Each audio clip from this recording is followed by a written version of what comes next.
Hey guys, today we're going to take a look at simplifying by combining like terms. This is going to be follow-up to what we did in class, so you've already seen a little bit of this. These are from the notes we took in class where we talked about the difference between terms, or talked about terms as numbers, variables, or the product of numbers and variables. And then if you look down here at the bottom, you can see some examples of some terms. We're going to be working on combining terms today. And then also a couple other things I want to just point out before we start is that remember that x is the same thing as 1x. So if it helps you to put that 1 in front, feel free to do that as we're working today.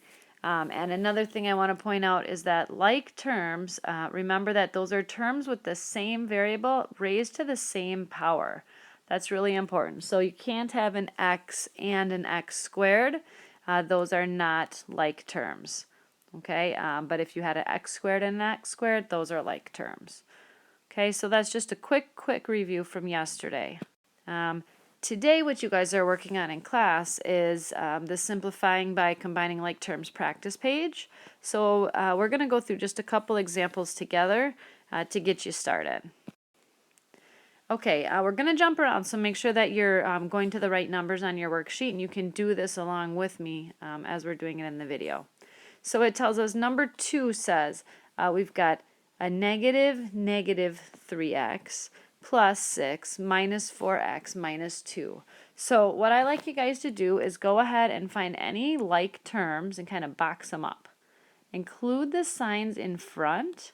That's super important. So I see my x's I'm going to start with. So I have a negative 3x, or you could think of that as the opposite of negative 3x. Well, I don't like the minus and negative, so I'm going to turn that into plus, because remember, subtracting a negative is the same as adding the opposite. So that's just a 3x, and then I have a negative 4x. So now we just combine our coefficients. 3 minus 4 is negative 1. So I could say negative 1x, or some people would just say negative x. And then I take my constants. I have positive 6 and a negative 2. And 6 minus 2 is 4. So I say plus 4. This is my simplified expression right here. I cannot combine the x and the 4 because they have different terms. Okay, let's look at number 3. Again, I'm going to start with my x's just because I like to go in alphabetical order. So I have a positive 3x and I have a negative 6x. And when I combine those terms, I'm really just looking at this as 3 and negative 6. Well, 3 plus negative 6, or 3 minus 6, is negative 3x. Now I'm going to look for my y's next. I have a 4y and a positive 7y. Well, 4 plus 7 is 11. So I'm going to say plus 11y because those were positive. And then my final one is just my constant here of a plus 8. There's nothing that can be combined with that, so I just bring that on down. And so my simplified expression is negative 3x plus 11 plus 8. Here's another one to look at. This one has m's and r's. So I see a 3m minus 4m. Again, I'm including the sign in front. 3 minus 4 is negative 1. And remember, we could write negative 1m or just negative m. Those are the same thing.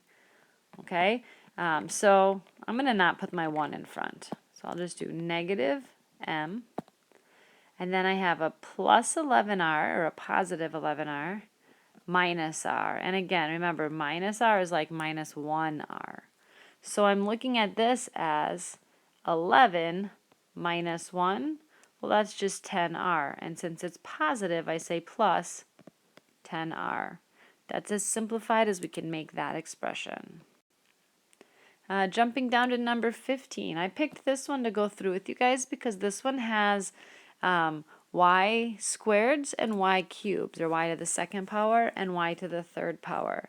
And just a reminder that when we're talking about like terms, we're talking about terms that have the same variable to the same power. since we have y to the third and y to the second, those are different powers, so we really can't combine them together. That would be like combining apples and oranges. They're two different fruits.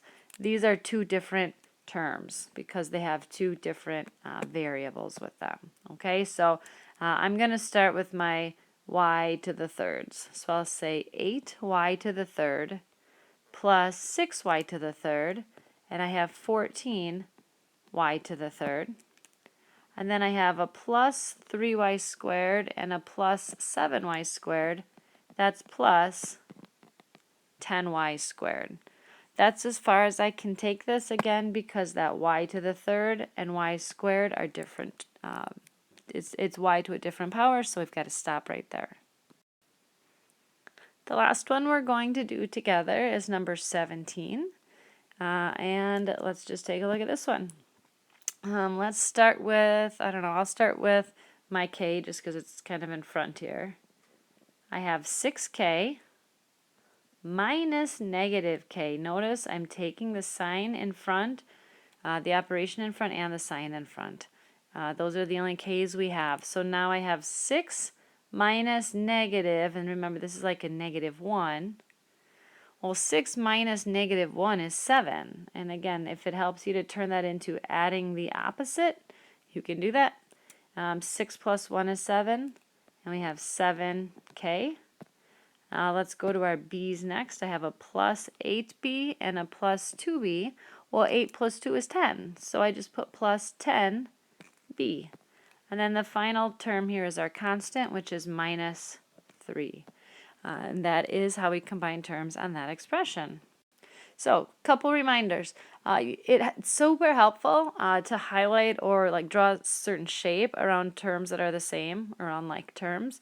And then make sure that you're always including the sign or signs in front of each of the terms. By doing these things, you will prevent some errors from being made, and you will be able to correctly combine like terms. Thanks for watching, and check with your teacher if you have any more questions.